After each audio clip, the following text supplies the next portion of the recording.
Hello दोस्तों।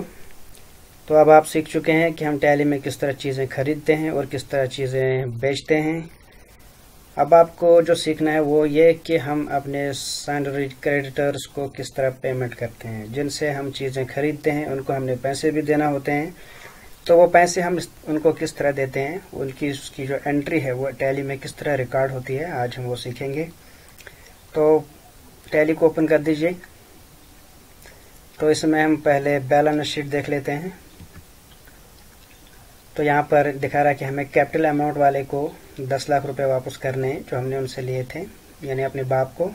तो अभी वो रहने दें, वो तो बाद में देख लेंगे। उसके बाद लोन लाइबिलिटी कोई नहीं है, लोन वोन हमने कोई नहीं लिया था। करंट जो लाइबिलिटीज़ हैं वो है 94,000 रुपये। इस पर आप एंटर करें तो यहाँ दिखा रहा है सैलरी क्रेडिटर को आपने 94,000 रुपये देने हैं। फिर से एंटर करें, ये बताएगा कि क्यों क्यों कंप्यूटर उसको हमने 94,000 रुपये से के चीज़ें खरीदी थी, तो वो पैसे उसको वापस करने, उसकी पेमेंट करनी है। तो ये 94,000 रुपये की पेमेंट हम किस तरह करते हैं वो हम आज इस वीडियो में देख लेते हैं। तो आप गेटवे ऑफ टैली में जाएं, अकाउंटिंग वोचर्स को सिलेक्ट करें, वी प्रेस करके। तो अब हमने सेल नहीं करनी, इस पर पेमेंट देनी है। तो यहाँ पर पेमेंट का जो बटन है उसको सिलेक्ट करें, डेट डाल दें। उसके बाद अकाउंट का मतलब है कि आप किस अकाउंट से उसको पैसे दे रहे हैं। हमारे पास 3 अकाउंट है, एक कैश, दूसरा हमारा SBI का अकाउंट है, तीसरा हमारा PNB का अकाउंट है। आप किसी भी अकाउंट से उसको पैसे दे सकते हैं। तो फिलहाल हम इस वीडियो में उसको कैश से ही, यहाँ पर आप दे सकते हैं, कैश से भी आप पैसे दे सकते हैं, PNB अकाउंट से दे सकते हैं, SBI अकाउंट से दे सकते हैं। तो इस वीडियो में अभी हम उसको कैश से ही पेमेंट करेंगे। एंटर दबाएं। तो कैश में हमारे पास जो बैलेंस है वो है 40,000, लेकिन हमने उसको पैसे देने हैं 94,000। तो इसका मतलब है हमें बैंक के अकाउंट से ही इसको पेमेंट करनी पड़ेगी। तो आप वापस जाएं, इसको आप SBI अकाउंट से हम पेमेंट करेंगे। तो SBI अकाउंट में हमारे पास 3 लाख रुपया है, हमने उसको पे करने हैं 94,000। तो उसके बाद हमने सिलेक्ट करना है कि हमने पैसे किसको देने हैं। तो हमने पैसे देने हैं क्यों कंप्यूटर्स को। सिलेक्ट करें। यहाँ पर ये दिखा रहा है कि मेथड ऑफ एडजस्टमेंट क्या होगा। या आप पैसे उसको दे रहे हैं तो क्यों दे रहे हैं, एडवांस दे रहे हैं या अगेंस्ट किसी रेफरेंस के दे रहे हैं, या न्यू रेफरेंस आप डाल रहे हैं, या ऑन अकाउंट, किस लिए दे रहे हैं। तो हम इसलिए पैसे दे रहे हैं कि हमने पहले से ही एक बिल के अगेंस्ट उनसे चीज़ें खरीदी थी। तो इस मामले में हमें जो सिलेक्ट करना है ऑप्शन वो है अगेंस्ट रेफरेंस का। इस पर आप एंटर प्रेस करें।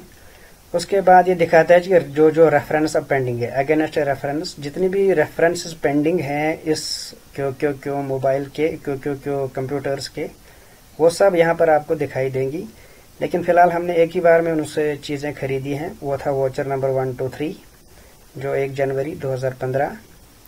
डेट हमने इसमें एंटर नहीं किया था, वरना वही डेट बिल्कुल आ जाता है यहाँ पर जिस डेट पर हमने उनसे चीज़ें खरीदी।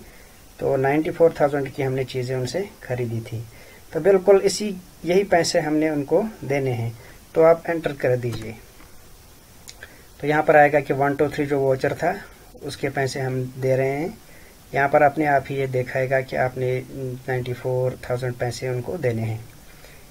एंटर करें।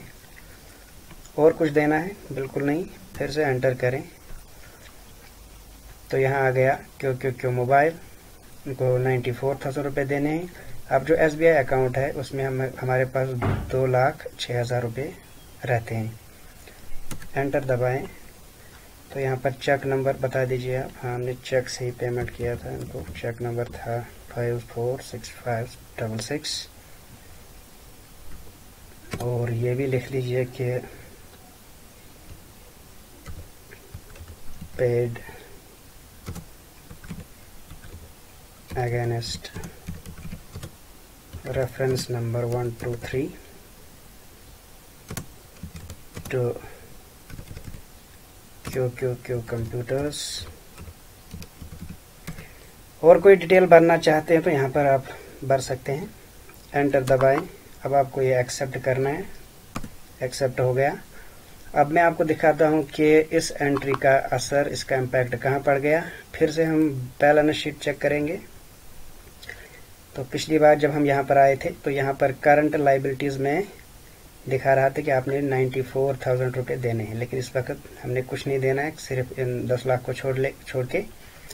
और ये जो 3300 ये हमारा फ़ायदा हुआ है जो चीज़ें हमने बेची हैं।